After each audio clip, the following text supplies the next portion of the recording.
these people? Well, we know the president, the vice president. Ken Lay, of course, was the president of Enron. And Enron was a major, major player in the carbon credit, carbon trading. And in fact stood to make an enormous amount of money out of it. And so it was part of the, I think, part of the collapse of Enron. And Lord Browne, of course, was the head of the largest oil company in the world. And they were looking to buy into this, as is happening now, where the energy companies are becoming the big promoters of, oh, we got to go green, we got to go to alternate energies and all of this this stuff. They saw a business opportunity and leapt onto it, and one that would make them look green again. When it came time for the 1,200-plus page greenhouse gas emission and carbon legislation to be voted on, the Speaker of the House, Nancy Pelosi, would not let the Republicans, or even members of her own party, see the bill until minutes before the vote. Republican Minority Leader John Boehner engaged in a rare House filibuster and read shocking section after shocking section from the legislation. Now, I really hate to do this, but when you file a 300-page amendment at 3:09 a.m., the American people have a right to know what's in this bill and have a right to know what we're voting on.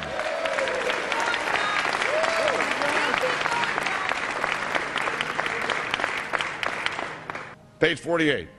Each building code enforcement department receiving a grant under subsection A shall impanel a code administration and enforcement team consisting of at least one full-time building code enforcement officer, a city planner, and a health planner or similar officer. I can take you to Chickasaw, Mercer County in my district. They don't have one full-time person that works for the village, all right, not one. Look at the mandate on every city, village in America right here in this bill. So that we're not only going to tell you what the codes are going to be, but we're going to tell you how many people you need to hire to enforce this. Page 41, determine any geographic area within the contiguous United States that lacks a federal power marketing agency. Because, you know, we can't move power around the country without a federal power marketing agency. We do it today, but now we have to have a new government agency to do this. All California housing standards are now going to be imposed on every American community. You don't have the right to have your own building standards in your community or in your state. Hell no, the federal government's going to tell you what they are. It quickly became clear why Pelosi and the Democratic leadership were desperate to keep the contents of the bill secret before the vote. Now, because of this underlying bill, the federal government will virtually have control over every aspect of lives for the American people. It is time to stand up and say, we get to choose. We choose liberty or we choose tyranny. It's one of the two. The underlying bill represents the tyranny and the intervention of the federal government. It's our choice. What will we choose today? Will we choose liberty or will we choose tyranny? And I know that we'll be facing the single moms that heard from last summer. They can't afford the gasoline bill. They can't afford the propane. You didn't do a great thing. You hurt some really decent families struggling, trying to make it, and this is going to be their death knell. It breaks my heart. I yield back. It is, of course, a carbon tax on economic activity, farming, manufacturing, real production here inside the United States. It would tend to shut down even those miserable remains of an industrial economy that we still have after the collapse of the Detroit automakers and their related subcontractors and so forth. Every home and business in the United States would be federally regulated and controlled. Mandatory home inspections will be carried out by federal inspectors, and it's all at the expense of the homeowner. In New York, they're called the environmental police. On this day, a surprise visit to a market in Brooklyn's Chinatown. And every day you're not in compliance, you face huge fines. Go to page 235. The Secretary may set and collect reasonable inspection fees to cover the cost of inspections required. So number one, they can come in, the federal government can come in and inspect your house and send you the bill. And if they find that you're out of compliance with this new federal code, the Secretary shall assess a civil penalty for violations of this section. And then further, going to page 236, each day of unlawful occupancy shall be considered a separate violation. We're setting up a global warming Gestapo that can literally come in, and now this new term, unlawful occupancy. So now living in your home is considered unlawful under this bill. This is ludicrous. Worst of all, carbon czars in more than 35 federal agencies are given unlimited dictatorial power to tax all forms of carbon and carbon emissions. The Commissar Green Police openly brag that they will have the power to selectively enforce the new edicts on a case-by-case basis. It's funny because when I tell people what I do for a living, the first response usually is, "You're with the environmental police?" There is no environment in New York City. With this new power, the Green Mafia can take over the entire economy through selective enforcement. We know, Madam Speaker, that this national energy tax will cost the American people $2 trillion. We know that. We know this will result in a loss of 2.5 million jobs every year for the American people. We know that. We know this will result in a reduced standard of living for Americans. We know that. What is the point and what's the benefit?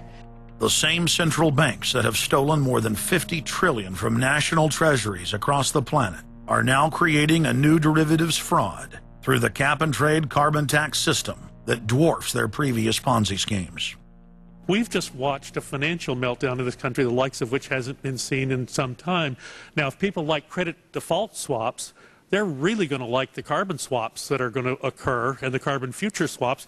We spent a full day in this committee last summer talking about the manipulation of the energy futures market in oil. We're going to create, I fear, another such system that people who have an inclination to react dishonestly to systems are going to actually have a new opportunity. Is that not a problem? A select group of central banks are lobbying for the same legislation to be passed worldwide. Once the so-called green economy laws are in place, only global megacorporations and their subsidiaries will be allowed to do business. Van Jones, Barack Obama's first green job czar, has stated repeatedly on the record that the new green economy is only a cover for a complete revolution against capitalism and the total redistribution of wealth. But what Van Jones doesn't tell his sad followers is that the elite are bragging that the modern green movement was designed from its creation to destroy the middle class and transfer all wealth into the hands of a super elite. They're not doing this to uplift the poor. No, the goal is to enslave the planet and usher in a new dark age. Every nation on Earth is in the process of, or has already passed, its own set of carbon tax laws and regulations. If their plan is successful, every nation on Earth will not only pay tribute to the powerful world government, but every facet of human life will be regulated by the technocratic global planners. Under the carbon tax scheme, China, India, Mexico, and over 150 other nations are exempt from the global tax system. You see, the bankers already own and control the third world. Their final target is the middle class of the West. Once they've dismantled the economies of the United States, Europe, and Japan, they believe no one can stand in their way. In short, the New World Order is a global corporate takeover. In their global corporate state, there is no room for individuality, sovereignty, or independence. As their program begins to face more and more opposition, lawmakers and supporters of the man-made global warming hypothesis want laws to be passed, making it illegal to question their theories. Recently, the head of Greenpeace was forced to admit that the Arctic and Antarctic ice caps grow in the winter and shrink in the summer, and that this is all part of a natural process driven by the tilt of the Earth and the Sun. The cosmic radiation coming from space, the amount reaching the Earth is affected by the strength of the Sun's magnetic field. So the magnetic field of the Sun is almost like a gateway controlling the cosmic radiation reaching the Earth. The magnetic strength of the Sun is also related to the number of sunspots. So they are directly related to changes within the inner structure of the sun. The amount of cosmic radiation reaching the lower atmosphere creates more cloud, right? And cloud forms, you need to have what are called condensation nuclei. That is, little particles around which water can change